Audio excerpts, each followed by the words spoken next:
Hello, I'm Mauricio, as I was already introduced, from the Structural Health Monitoring Lab at Princeton University. So we've been studying long-term behavior of concrete structures, and today I'm going to present the hybrid approach for prediction of long-term behavior in concrete structures. So our research aim is to create innovative methods to predict the long-term behavior of concrete structures.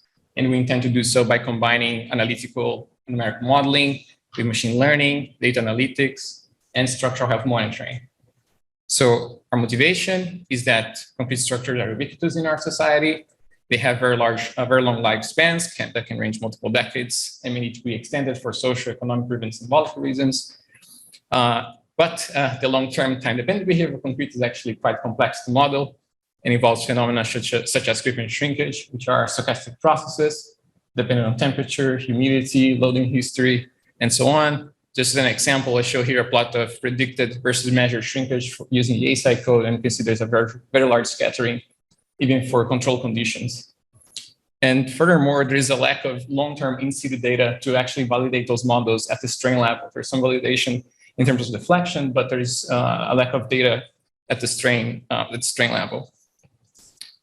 So, notwithstanding, if you perform poor prediction, that can basically limit the serviceable life of your structure. And the most iconic example is the Streicker Bridge in Palau, which exhibited excessive sag only 18 years after its construction. That triggers some inadequate retrofitting measures that unfortunately led to the collapse of the bridge. And if you can perform accurate prediction, you may be able to detect gradual unexpected behavior in your data. For example, that may be associated with degradation processes, changes in boundary conditions, sensor malfunction, and so on. So for this study, I'm actually using data from Streicker Bridge, which is a deck stiff and arch pedestrian bridge located at Princeton. This bridge is instrumented with fiber optic sensors based on fiber by grading that are installed at multiple positions. And they provide us with temperature and strain data. So here I show an example of a measure changing temperature at some position in the bridge, just a sample curve over a period of 7 years. And you can see some typical hallmarks of long-term data, which is a lot of missing data, which poses a challenge for traditional time series approaches for prediction. And on the bottom, I show the long-term total strain measure in the bridge after prestressing. So this decay that you observe here is largely associated with creep and shrinkage, but also has the effects of steel relaxation, aging, and so on. So our approach starts with the modeling of the strain measurement. So we consider that this curve that we observe here, the total strain measure over time, is composed of a temperature strain, elastic strain, and a rheological strain. The thermal strain is simply the coefficient of thermal expansion times a change in temperature with respect to some reference time. And the elastic strain is the prestressing strain, plus some response to these thermal effects since the structure is hyperstatic. Also notice that I'm here considering that the data is measured at the centroidal cross-section, so I'm not considering bending effects. We model this later component, this response to thermal effects on the elastic component, as being a function of a window of changes in temperature, so that we can incorporate the thermal inertia of concrete and effects in other positions of the bridge that may be affecting the sensor location. Since now I have this component that depends on the change in temperature and the thermal strain that also depends in the changes in temperature, I simply combine them into a single component that I call the temperature-dependent strain component. So now I simply rewrite my total strain as being composed of a temperature-dependent strain component, my prestressed strain that changes over time with the prestress losses, and my rheological strain. But I'm interested in the evolution of the strain after prestressing. So I consider the change in total strain after prestressing, which is essentially this curve. Okay, so now I'm capturing the change in prestressed strain, which is essentially the prestress losses, and the evolution of my rheological strain.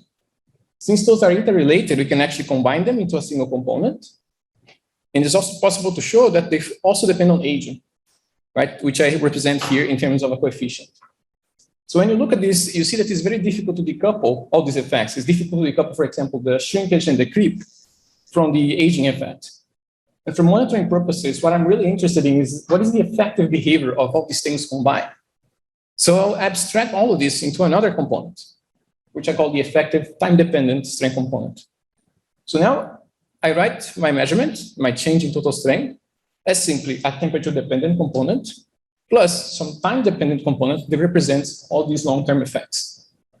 Okay? Okay, but when I reach this point, I don't know the form of these functions. I don't know what they are. I'm just writing these to motivate how we will model this data. So one approach is to say, okay, since I don't know what this function is, let's put some class of models, for example, neural network, and trying to learn this neural network from the measured data. Furthermore, because we have this additive form with two independent components, they can also motivate our neural network architecture. So I start by introducing one neural network just to represent the temperature-dependent strain.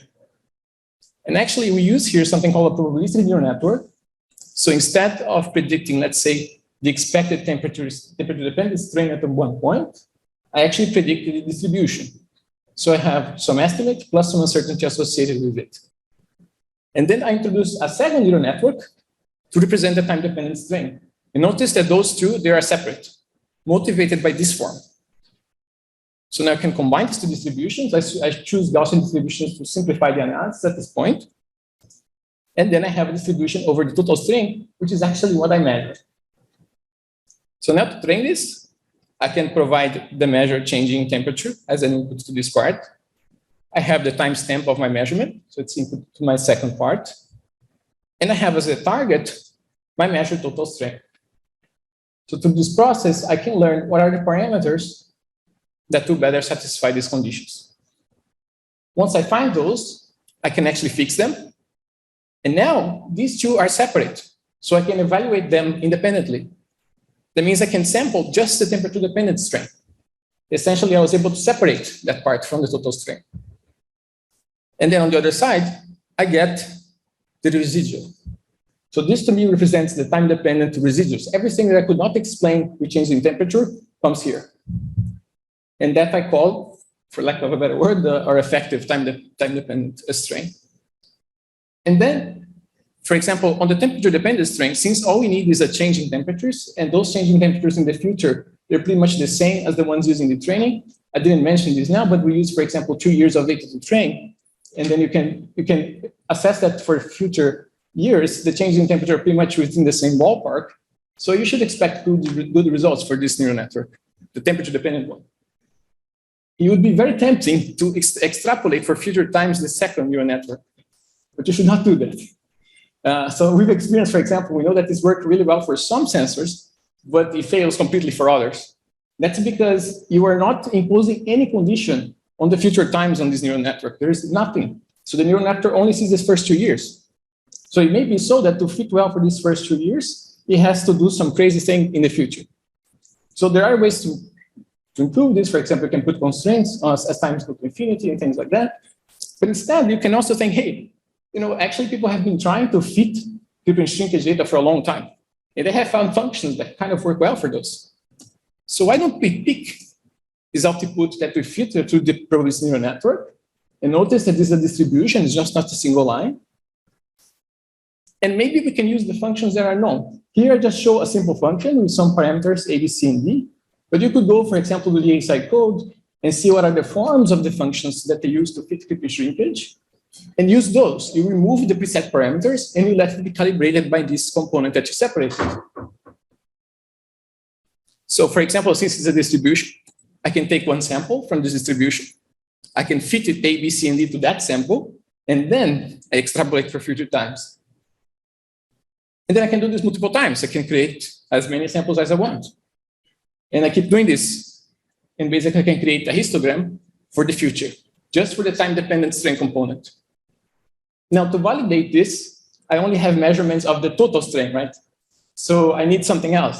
So what I do now is I use still the neural network for the temperature-dependent part, and I add it to this extrapolation to get predictions for the future response. So we perform this for multiple models. And here, again, we use, for example, ACI, CB, and before, which is a known model from Bazan's work. And this simple model that I had just shown before, just to show the example of how you're calibrating it. And it's important to notice that I'm not using the models as they are, but I'm actually generalize the parameters and letting all the parameters be fitted by this data that collect. So when you do this, the dark solid line here shows the predictions beyond the training range. So the dark curve, the black curve is the measure, and the color curves are the predictions for each corresponding model with the temperature-dependent part added to it. But you see, this is 1 year ahead. Like, this is pretty good agreement for 1 year ahead. And this is 2 to 3 years ahead. And you still see good agreement between the measurement and the model predictions, but you see some divergence between the models.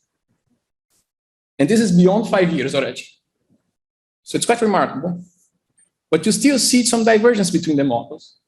But you can see that at least for one case, you can get good agreement with the measure and predictor using this approach. So we can also look at the prediction residuals. So we take whatever predicted and you subtract what you measured and see what it looks like. So for the first model, you see that over time there is a downward trend.